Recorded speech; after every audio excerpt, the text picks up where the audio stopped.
Salut, j'espère que vous allez bien. Moi, je m'appelle Lenny Abi et aujourd'hui, on est le 12 décembre.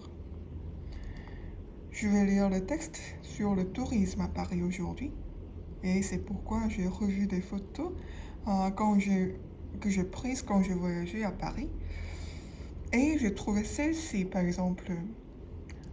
Les pains en France, c'est trop bon. Les pains au chocolat, les croissants, les baguettes, tout ça me manque beaucoup. Alors, pour retourner à Paris un jour, je vais m'entraîner le français. Alors, on y va?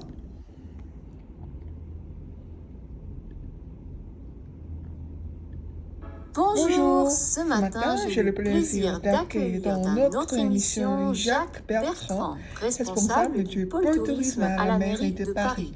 Bonjour Monsieur Bertrand. Bonjour. Alors, comment se porte le tourisme dans la capitale? Eh bien, écoutez, après 2 années difficiles en raison de la pandémie, je crois que l'on peut dire que les visiteurs sont de retour dans les rues de Paris. En tout cas, les chiffres de cette année sont très encourageants. On est revenu au niveau d'avant le Covid? Non, pas encore, mais on espère y arriver rapidement et retrouver l'attractivité qui était la nôtre. Vous savez qu'en 2019, par exemple, il y avait en moyenne un touriste qui arrivait chaque seconde à Paris. Ah oui, impressionnant! Et de quel pays viennent les personnes qui visitent Paris? De tous les pays du monde. Paris continue de bénéficier d'une image de marque dans le monde entier. Ça reste une des destinations préférées des touristes étrangers. Et j'imagine qu'il y a des nationalités plus représentées que d'autres. Oui, bien sûr. Avant la pandémie, les premiers touristes étrangers à Paris étaient les Américains, suivis par les Chinois et les Japonais, les Coréens. Mais en fait, la majorité des touristes à Paris sont français.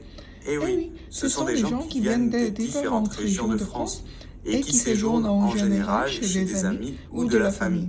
Cela montre que Paris séduit non seulement à l'étranger, mais aussi en France. Quels sont les monuments, les lieux les plus visités?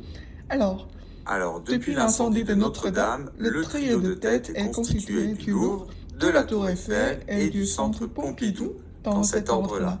Et qu'est-ce que vous pourriez conseiller à nos auditeurs et à nos auditrices qui souhaitent faire quelque chose de différent, quelque chose d'un peu insolite? Oh, il y a plein de choses originales à faire à Paris, vous savez.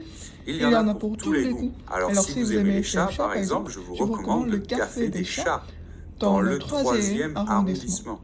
C'est un endroit extraordinaire où vous pouvez siroter tranquillement un thé entouré d'une dizaine de chats, tous plus gentils les uns que les autres. Ah, désolé, mais moi je suis allergique aux chats. Ah ben, vous pouvez faire autre chose alors. Si vous n'êtes pas allergique aux écrivains, vous pouvez suivre leurs traces dans les rues de Paris. Ce sont 2 femmes passionnées de littérature et amoureuses de Paris qui ont lancé ce projet qui s'appelle Sur le pavé, la plume et qui consiste à découvrir Paris en suivant une œuvre littéraire comme Les Misérables, par exemple, de Victor Hugo. Ah, c'est plus intéressant pour moi en effet. Eh bien, je vous remercie, Jacques Bertrand, pour toutes ces précisions. Merci à vous de m'avoir invité. Au revoir. Alors, c'est tout pour aujourd'hui. Ciao!